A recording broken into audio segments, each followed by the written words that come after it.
Audio Jungle.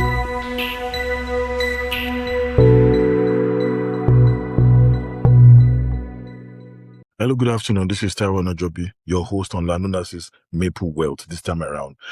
Today is not really about sports. We're just talking about what are the trends that are happening when it comes to investment now in North America. And a lot of attention, a lot of people they're a bit distracted with how they invest and what to invest in and the approach of investing. Now I'm looking at sectors, and there are two ways I'm going to really dive into it. Number one, we have a lot of baby boomers that are handing over businesses now to younger people.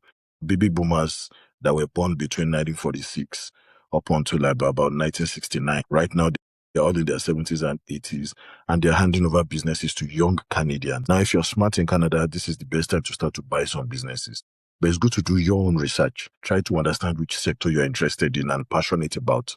And you can get the right funding and go in and invest.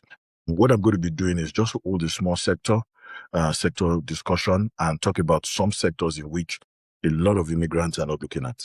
And I'm going to be dwelling right into it the right way. Now, there are two ways you can go about it. If you feel that you are ready to go on the path of entrepreneurship, then you can buy a business in this sector. Get the right information, get the right advice from a financial advisor, and move into it and invest the right way. The second part is you can invest in mutual fund and portfolios that are heavily invested in these areas because of the projection.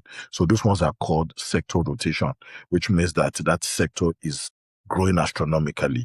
And today I'm going to be focusing a little bit more on animal humanization. Now, animal humanization is leading to what I call a cultural shift in North America. Animal humanization is changing how people look at animals.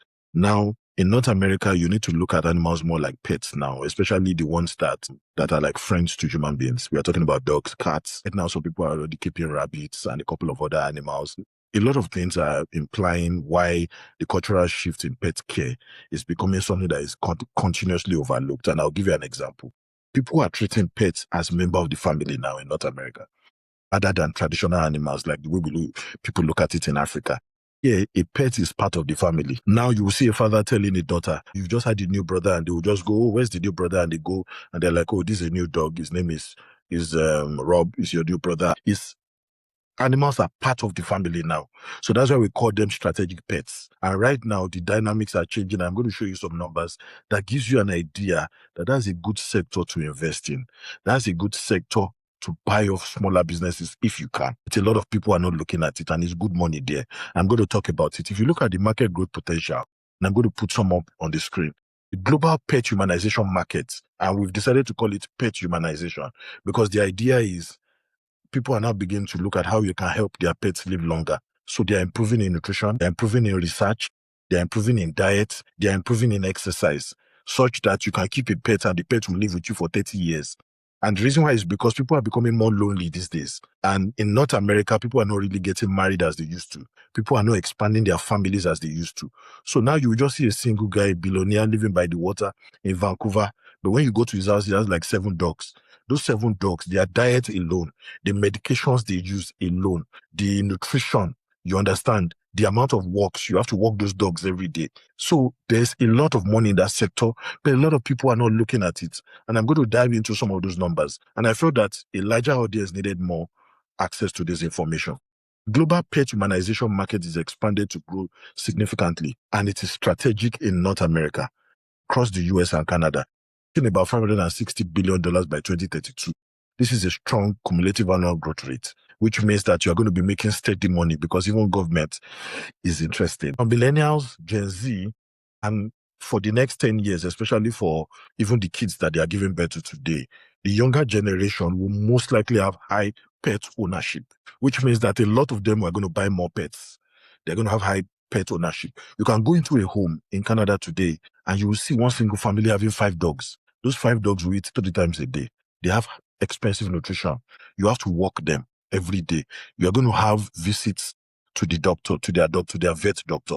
All these things are not cheap. So right now you are seeing a lot of people buying their products. Pet ownership is boosting demand of pet products and all those things, premium products and services.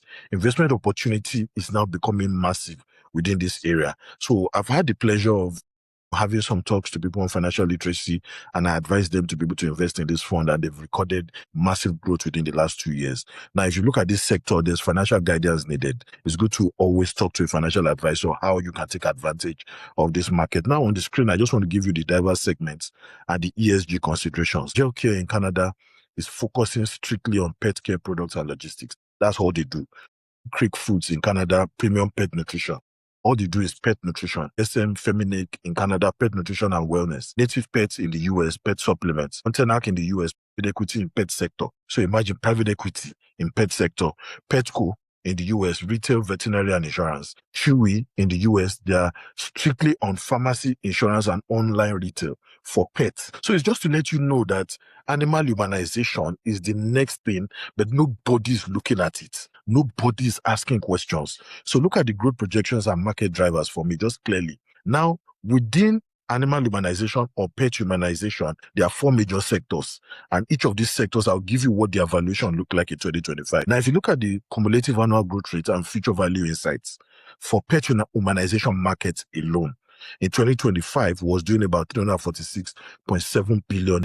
This is just their valuation. They are projected to increase to about 560.3 billion by 2032. This can ensure a guaranteed cumulative annual growth rate of 7.1%. Whether you like it or not, the sector is growing, but nobody is paying attention to it.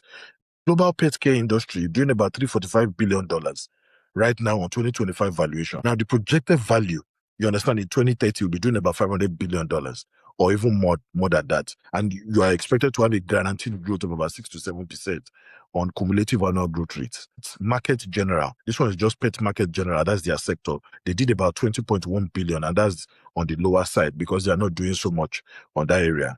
$2.1 billion in 2025. Projected value, will be doing about 44.5 billion in 2035, which guarantees an 8.2%, increase in cumulative annual growth rate. Companion animal health market. Now, the healthcare sector is investing massively in animal humanization. They want to be able to produce medications that can help animals live longer because they are the best companion for human beings right now, especially in North America. And now is now a major part of the family. So if you look at the companion animal market, did about $9.71 billion last year in valuation. Projected value is about 18.75 billion by 2034. And that's a 7.6% cumulative annual growth rate that is guaranteed. So it's just letting you understand that when you're looking at investing, that is the sector that people are looking at now. And the challenge right now is if you are going to be investing in that area, or maybe you're looking to buy over a business from a baby boomer, because a lot of them are, in fact, there's a transfer of wealth going on right now in Canada. The baby boomers, especially the guys that have invested, that have built businesses, they want to move it to the next generation. And it's carrying a value of about 1.8 trillion. Because the number keeps changing. Earlier in the year, it was doing about 1.47 trillion. But right now, going down is going to about 1.8 trillion. And we're beginning to see some young immigrants that are smart buying over some businesses already. I was working with a friend that just bought over a business that makes glass, just glass. You understand? Bought over the business, got support from some banks, and was able to, get it done. So people that are looking at investing, look at animal humanization. I'll also be coming up with some other, sectors and show you how they are properly placed to give you an idea of how you're able to look at the complexity of the market, get the right research, and get financial advisors on ground to be able to help you make this decision the right way. So if you look at it, sustainability, what animals are becoming right now in North America, especially pets, we're talking about dogs, cats. Some people now are even having pets as snakes. So imagine you have to provide what your snake will eat, provide nutrition, medication for them so that in case they have infection, visit to the doctor and all those things. So veterinary medicine is becoming a major thing now. Pet nutrition becoming a big deal now. Research, trying to get them to, stay longer and live longer and everything. So thank you very much. I was able to just give you some nuggets around animal humanization. If you're looking at investing or you're looking at some mutual funds around this area, look at it as well. And you can also reach out to us, send us a message on the DM if you want more information. Thank you and God bless.